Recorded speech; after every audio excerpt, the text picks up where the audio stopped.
welcome back to the lecture series of overview and integration of cellular metabolism. We are in lecture 25, which is the continuation of fatty acid catabolism.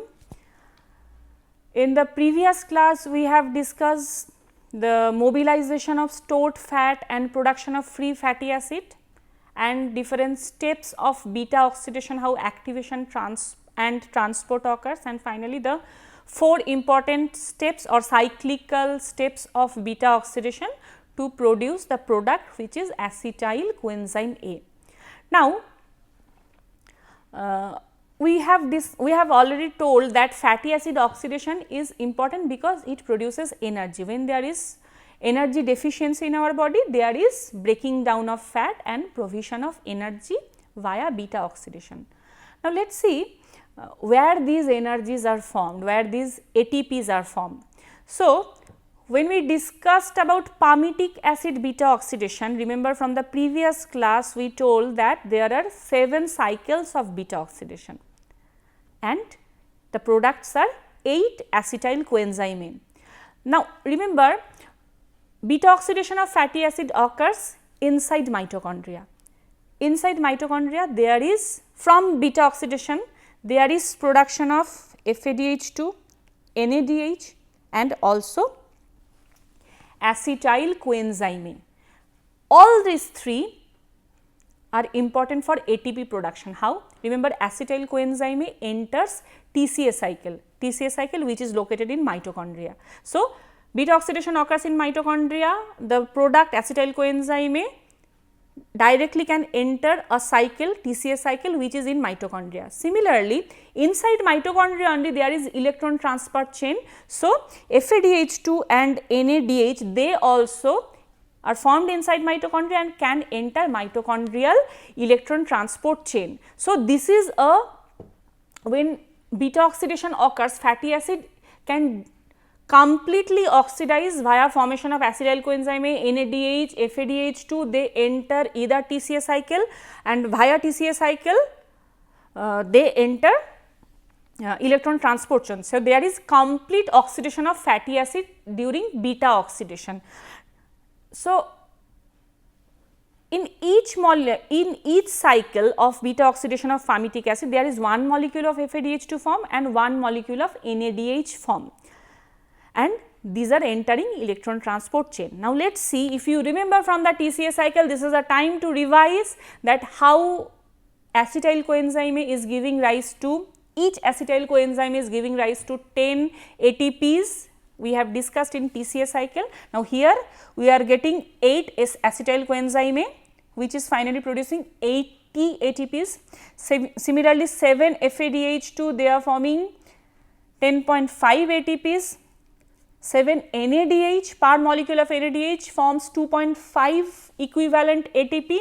So, here is production of total 17.5 ATP. So, grossly there is 108 ATPs are formed when palmitic acid is oxidized. But remember, for activation of fatty acid there have been utilization of 1 ATP molecule and there was breaking down of 2 high energy phosphate bonds. So, basically we will consider there is breakdown of 2 ATPs. So, finally, the net production is 108 minus 2, that is 106 ATPs. So, remember, on a complete oxidation of palmitic acid, the net production of ATP is 106 ATPs and the efficiency of these beta oxidation is around 33%.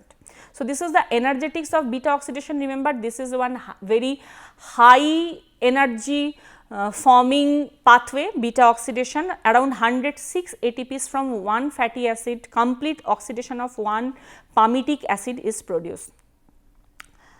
Now, palmitic acid is one even chain fatty acid, 16 carbon compound, but what happens when there is odd chain fatty acid? So, odd chain fatty acids follows the same pathway, that is there is dehydrogenation, there is hydration, again NAD dependent dehydrogenation and thiolactic cleavage, this is same till, and there is continuously there is formation of 2 carbon less fatty acyl coenzyme production.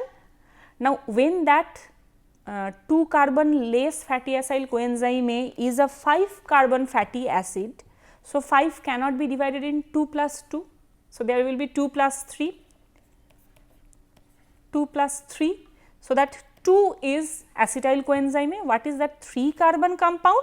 That is propionyl coenzyme, and propionyl coenzyme cannot further enters beta oxidation. So, propionyl coenzyme metabolized via different pathway involving different other enzymes. So, what are those enzymes? Carboxylase, epimerase and mutase. So, these are 3 important enzymes required for propionyl coenzyme metabolism. Now, propionyl coenzyme first is treated by one carboxylase, propionyl coenzyme carboxylase, which is one biotin dependent enzyme. Remember, majority of the carboxylase are having a cofactor biotin, and there is formation of D-methylmalonyl coenzyme. D is D-stereoisomer, and this D-stereoisomer is treated by epimerase. So, there is epimerization forming L isomer. So, you can see L-methylmalonyl coenzyme formation. Now, this L-methylmalonyl coenzyme undergoes molecular rearrangement to form succinyl coenzyme with the help of the enzyme methylmalonyl coenzyme mutase, and that is one coenzyme B12 dependent enzyme. So, this is one vitamin B12 dependent pathway, and remember, whenever there is vitamin B12 deficiency, there is disturbed or hampered propionyl coenzyme metabolism. And now you can see succinyl coenzyme now can easily enter TCA cycle and convert it to oxaloacetate. So, this is a substrate for, so propionyl coenzyme via oxaloacetate can enter TCA cycle. So, this is a substrate for neoglucogenesis. So, remember, in fatty acid, what is glucogenic? Only propionyl coenzyme. So, odd chain fatty acids, when broken down, the propionyl coenzyme part is the neoglucogenetic or glucogenic molecule. So, I have told you in neoglucogenesis class, one substrate for neoglucogenesis is propionyl coenzyme. So, this is how propionyl coenzyme takes part in neoglucogenesis.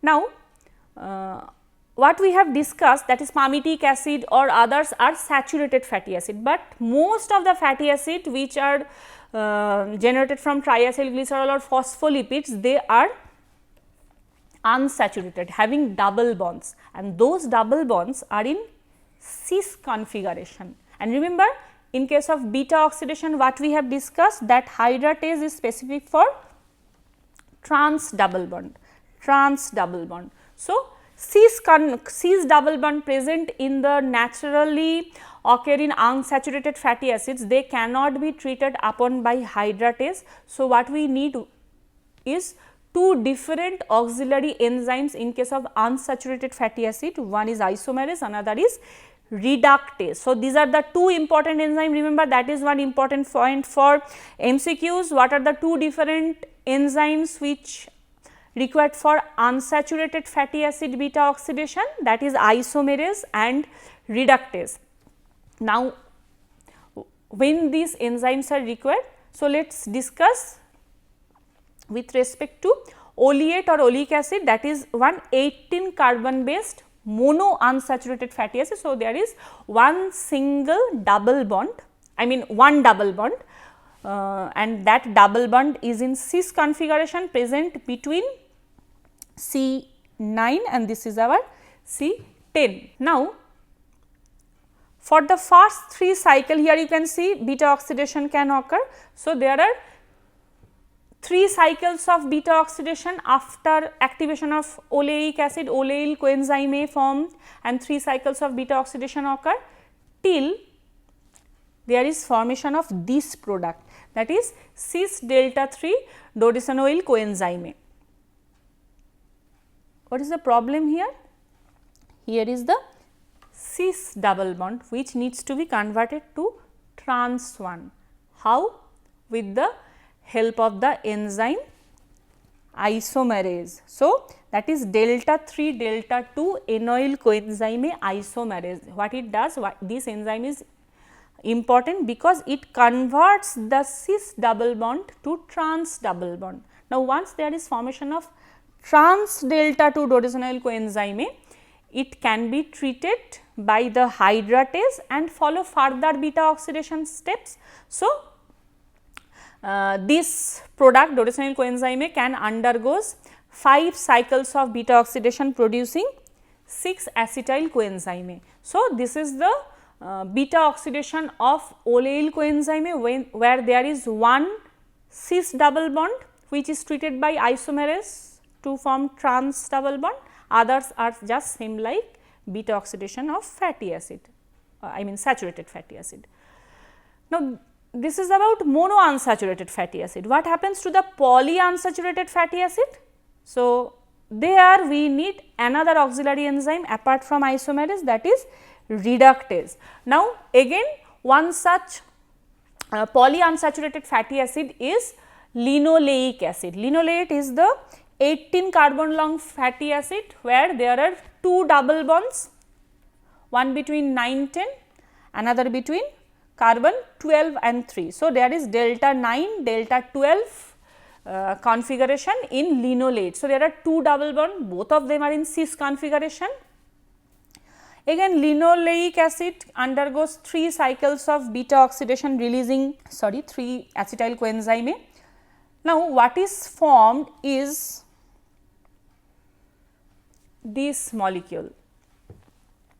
So, you can see there is a 12 carbon unsaturated fatty acyl coenzyme when there are 2 double bonds, both of the double bonds are in cis configuration. Moreover, you can see beta carbon is not free, here the beta carbon is not free. In beta carbon position the double bond is present. So, what we need to do? We need to convert the cis to trans as well as we need to shift this double bond. So, there are 2 enzymes, the first one is reductase. So, you can see reductase is actually shifting the double bond. So, from delta 3 the double bond is shifted to delta 2 as well as the double bond is converted from cis to trans. So, now it is ready to be treated by hydratase and it can undergo the following 4 steps of reaction in beta oxidation cycle. So, this is the total beta oxidation of linoleic acid finally can be treated by after getting treated by reductase and isomerase, it forms 5 acetyl coenzyme A. Next is regulation of beta oxidation. Now, remember beta oxidation is required when there is deficiency of energy.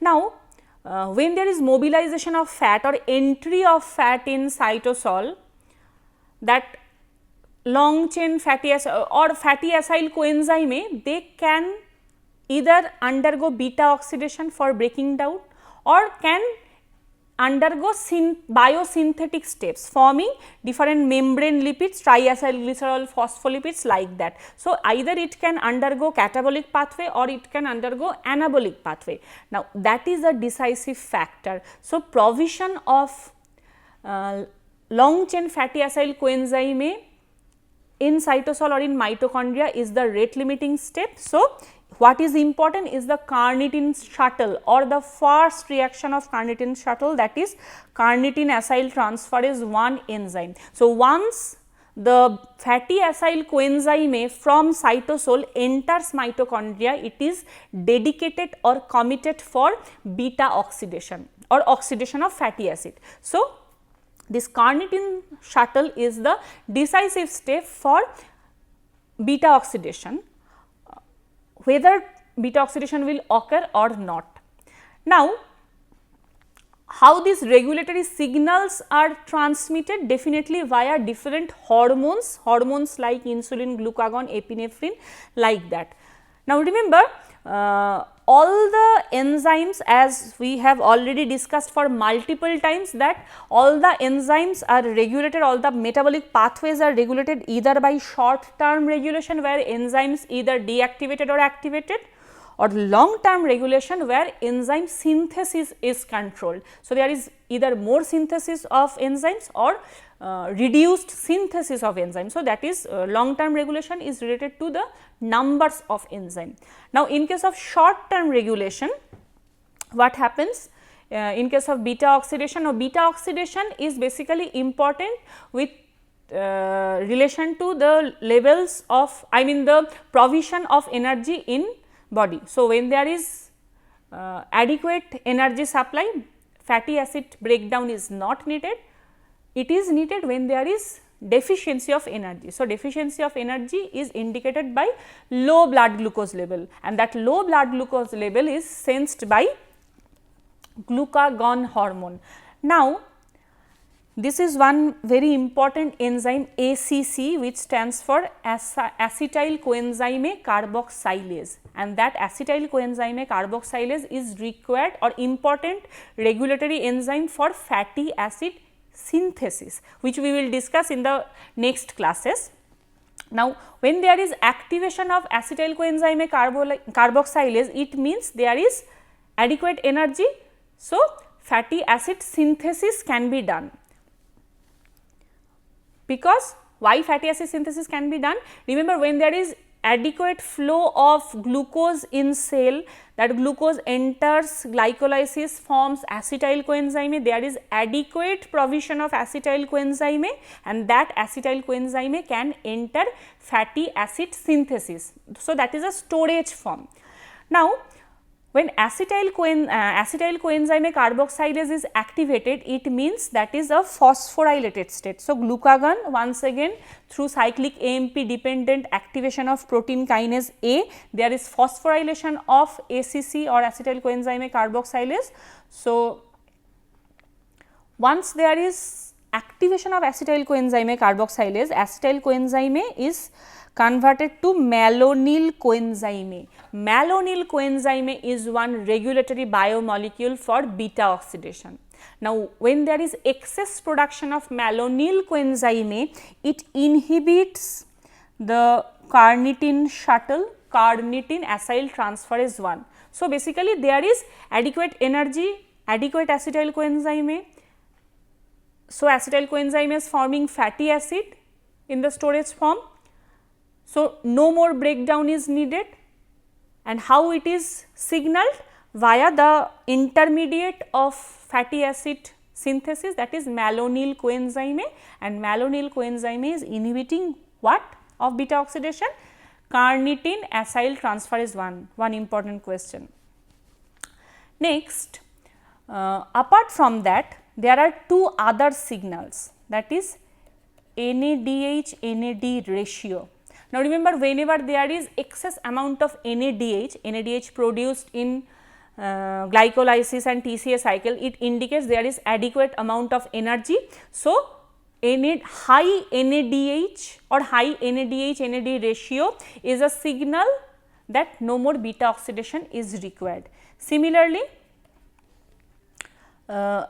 adequate amount of acetyl coenzyme, which is coming from circulatory glucose through TCA cycle, it is also one signal that there is adequate amount of energy. So, how they are this NADH NAD ratio or acetyl coenzyme, they are imparting the inhibitory signals via inhibition of two important enzymes. So, high NADH NAD ratio is actually inhibiting the enzyme beta hydroxyl coenzyme dehydrogenase, and increased acetyl coenzyme, it inhibits the thiolytic cleavage related enzyme thiolase.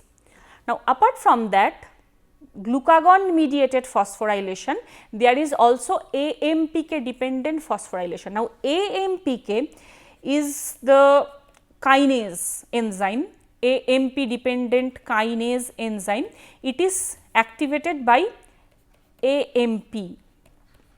Now remember AMP, when AMP is produced in our body, when there is ATP breakdown, means when there is excess exercise, when there is starvation, when there is I mean energy utilization, high energy utilization in our body, there is ATP breakdown and formation of AMP. Now AMP signals or rather activates AMP dependent protein kinase AMPK.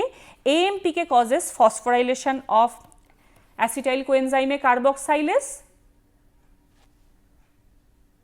and acetyl coenzyme carboxylase is activated. Now these are the short term regulation. What happens to the long term regulation? Long term regulation is signaled by different transcription factors. One such important transcription factor is PPAR, that is peroxisome proliferator activated receptor. This is a nuclear receptor transcription factor which activates different, which when activated actually activates different beta oxidation related enzymes like the translocase or dehydrogenases. They are activated by PPAR, mainly the isoform is PPAR alpha, which is abundantly present in skeletal muscles, liver, adipose tissue as well. Apart from that, glucagon also activate another transcription factor, cyclic AMP dependent transcription factor, which is known as CREB. So these are the transcription factor through which long term regulation of different beta oxidation related enzymes occur. Now we will discuss different diseases related to beta oxidation. Now beta oxidation related defects are either in transport of fatty acid inside mitochondria, or defect lies in different the enzymes. Now whenever there is defect in beta oxidation, there is hypoglycemia. Hypoglycemia when fasting hypoglycemia, or when there is excessive exercise there is hypoglycemia, but that hypoglycemia, remember that hypoglycemia is hypoketotic or non-ketotic hypoglycemia. So there is very less production of ketone body in case of defective beta oxidation. Along with that, there is hyperammonemia, high ammonia is produced. Then skeletal muscle weakness, definitely there is when there exercise, beta oxidation provides energy. So beta oxidation defects, skeletal muscle does not get adequate energy supply. So there is skeletal muscle weakness, and also liver disorders, because liver is one important site for beta oxidation. Now as I told you, beta oxidation defect can be in relation to the transport of fatty acid, and for fatty acid transport the molecule is carnitine. So carnitine can be deficient primarily, means inborn carnitine synthesis or supply defect, and those manifestations occur very early in life, like infancy, early childhood, most prevalent or most predominant in preterm babies, where there is inadequate, high energy requirement is there. So they suffer episodes of hypoglycemia. Apart from that, the metabolism of brain is hampered. So there is severe encephalopathy, heart metabolism is hampered, cardiomyopathy, then confusion, vomiting, and of course muscle weakness, I told you. But this severity depends in between individuals, and the episodes are triggered by either fasting or some illnesses like viral infections. So this is about primary carnitine deficiency. Now what happens when there is primary carnitine deficiency? Remember, I am talking about the carnitine molecule is deficient, but even if there is the carnitine shuttle is hampered when the enzymes are also deficient. So that is transporter defect. Now that can be carnitine palmitoyl transferase 1, carnitine palmitoyl transferase 2 or translocase enzyme deficiency. Now, remember the manifestation is in long chain fatty acid metabolism, because short chain and medium chain, they can be transported easily via the membrane. What happens? Once again, muscle weakness manifested as muscle cramps during fasting, exercise or high fat diet. Now, inherited carnitine acetyltransferase 1 deficiency, it mostly affects the liver, whereas CAT2 initially affects the skeletal muscle. In severe condition, it affects the liver. These are the primary deficiency, but apart from that, few acquired conditions are there which inhibits the transporters, like sulfonylurea drugs, which are anti-diabetic drugs like glibenclamide, tolbutamide. These enzymes, it inhibits carnitine palmitoyl transferase 1 enzyme. Now, this carnitine palmitoyl transferase 1 inhibition causes defect in beta oxidation. Next, we are going to discuss organic acidurias. Organic acidurias are the manifestation of beta oxidation enzyme related defects, and it can be related to metabolism of fatty acid, sometimes branch chain and aromatic amino acids as well, and also defects of TCA cycle. So, once we will discuss the integration of all the metabolism, protein, carbohydrate and fat, you will see how this organic aciduria is connected. Now, what happens? There is accumulation of organic acids, and those organic acids are excreted via urine. So, that is the diagnostic landmark, that organic acids are present in urine and is detected by chromatography. Now, how that can be restricted? The substrates which when oxidized produces organic acid, those substrate should be removed or should be restricted in diet. Along with that, few cofactor deficiency, the enzymes of beta oxidation, their cofactor can be deficient. So, those cofactor can be supplemented in diet, that can be helpful for management of organic acidurias. Now, what are those organic acidurias? So, the organic aciduria can be related to propionyl coenzyme or propionate metabolism.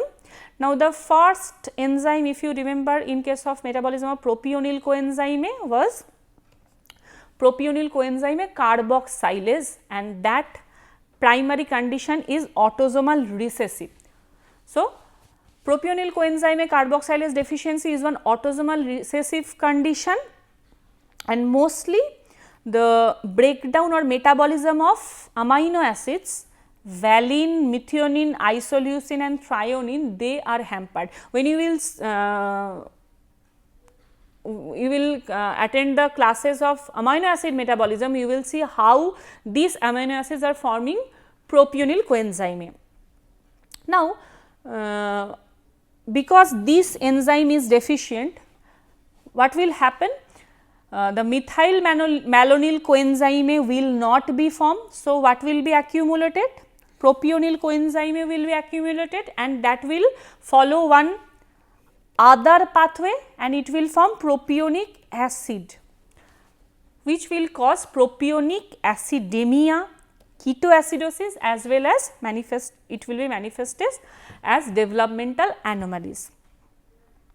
Next disorder is in